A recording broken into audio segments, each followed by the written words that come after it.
Ang programang ito ay rated SPG. Striktong patnubay at gabay ng magulang ang kailangan. Maaaring may masiselang tema, lengguwahe, karahasan, sexual, horror o droga na hindi angkop sa mga bata. Dahil sa misteryosang babae ang pumapasok dito sa Epix Medical Center at talagang hinahalungkay at hinahalughog niya ito saan mang sulok ng Epix Medical Center.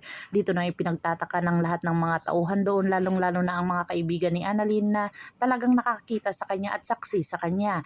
Dito na nga pati si Giselle ay talagang interesado na makilala ito na kung saan talagang gusto niya itong makausap. Dito na nga na naginip itong si Giselle dito kay Don Pepe na nagpakita ito sa kanya upang ito ay balaan at pagsabihan na magkakasama na daw sila. At hindi sinabi ni Don Pepe kung sino at porsigido itong si Giselle na malaman niya at talagang ayaw niya pa itong iwanan itong si Don Pepe at ayaw niya at gusto niya pa itong makasama habang buhay, na kung saan itong ang si Giselle ay talagang lumapit doon sa mga kaibigan ni Annalyn at talagang interesado dito sa isang babae. Dito na nga dumaan ang isang misteryosang babae at talagang nakita ito nila ni Nurse Evan at saka ni Nurse Karen at itinuro nila ito kay Giselle.